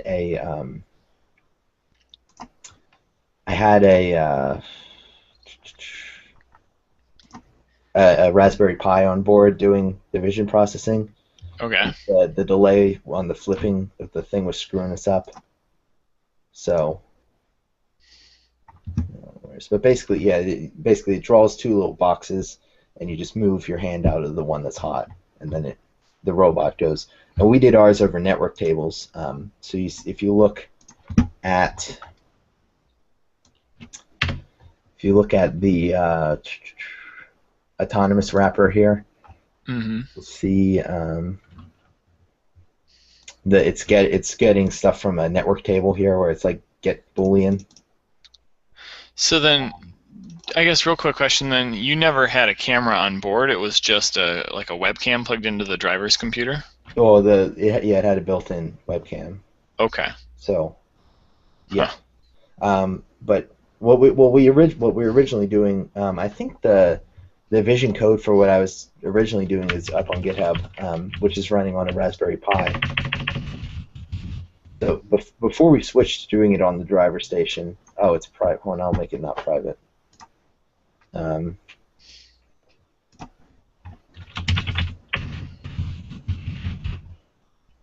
Basically, this is the little JavaScript app that ran on the Raspberry Pi that was on board, and then sent stuff back.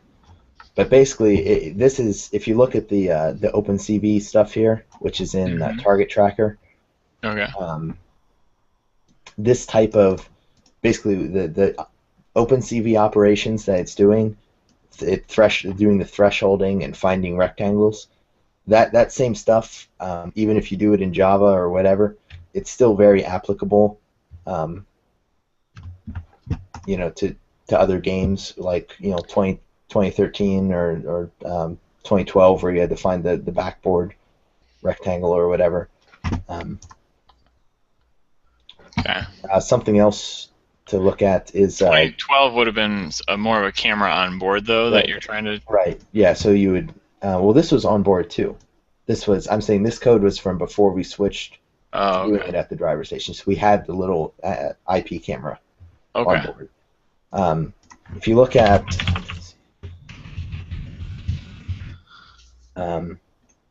here's something that kind of shows you the whole way through of a game where you need to find the distance to the target and the angle relative to the target. And this guy, he wrote this as a smart dashboard plugin. So this is, I'll paste you the link here. But, probably worth looking at too. Check that out. Yeah, it's so what they actually did, they had the camera on board the robot, and then they were running the processing on their driver station laptop. They're pulling the images and processing it, and then sending the processed data back. And they were just sending, like, the wheel speed was the processed data that they were sending back.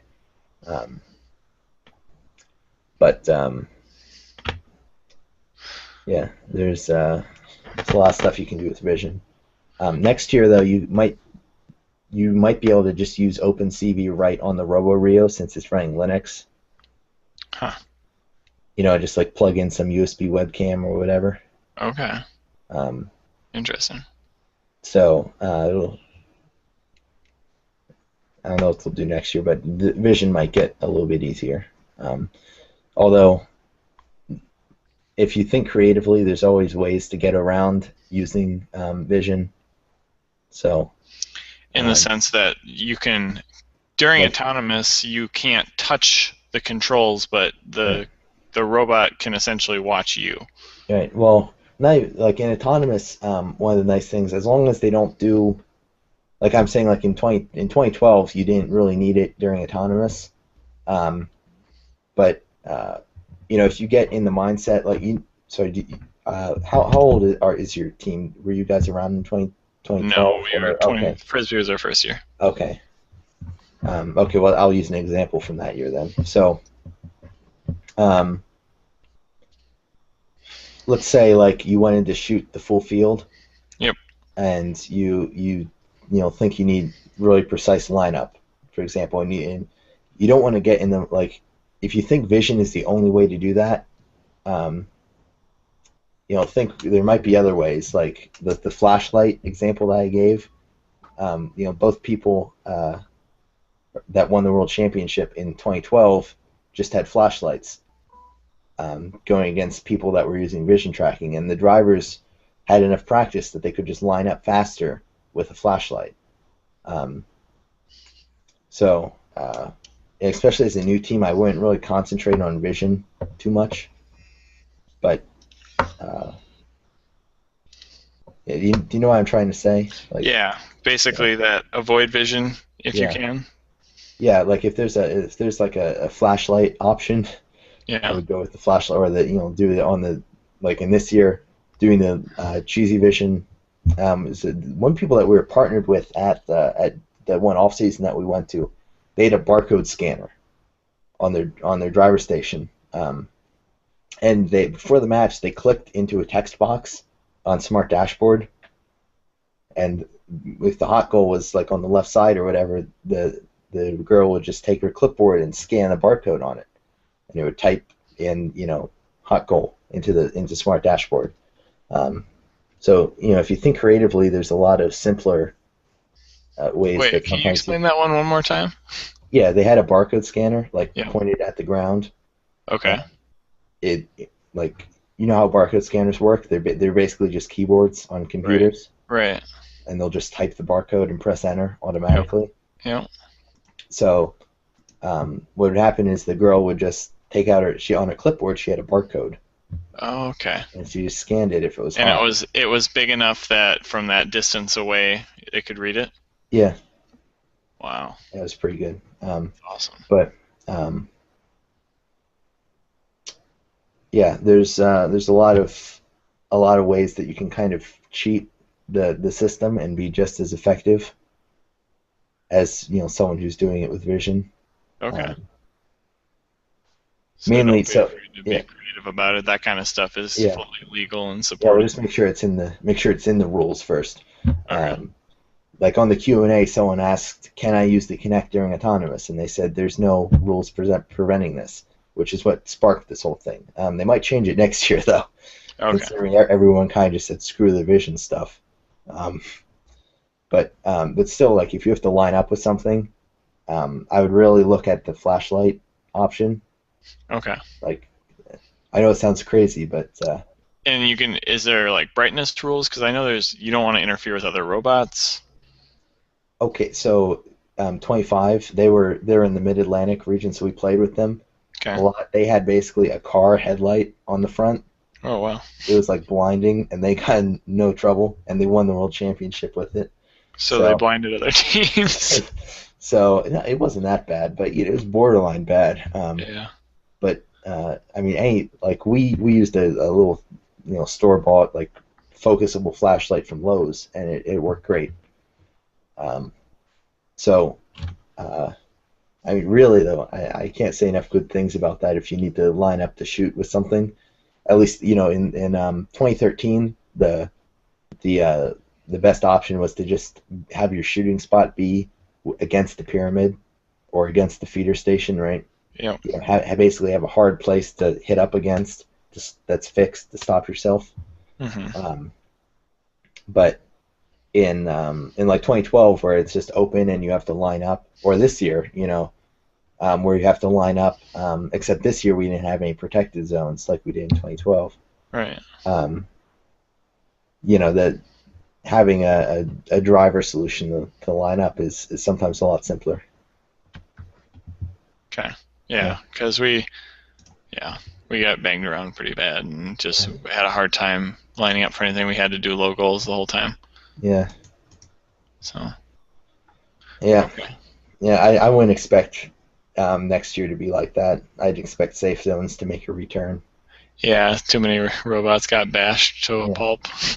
yeah, yeah. There's a lot of so the Mid Atlantic region is known for pretty tough defense. I don't know if Uh-huh. you've been around, but there's a lot of robots that start as rectangles and don't leave as rectangles. Leave as parallelograms, if they're Yes, lucky. yes. Yeah. Interesting. Like in my drivetrain, it's not a trapezoid. Cool. Okay. Well, that was So, incredibly helpful. yep. Thank you, and thank you for letting us record it too, because that will. I think it would take me 6 hours to rewatch 2 hours and really learn from it. And I know that our team will benefit from a lot, and hopefully, maybe in other teams will come across it too. So Okay. Yeah. Yeah. I mean, if you have any other questions, just feel free to contact me. I'm happy to help. definitely will. Well, Yep. thank you very much, Andrew. Oh, yep. No problem. All right, take care. Yep. See you.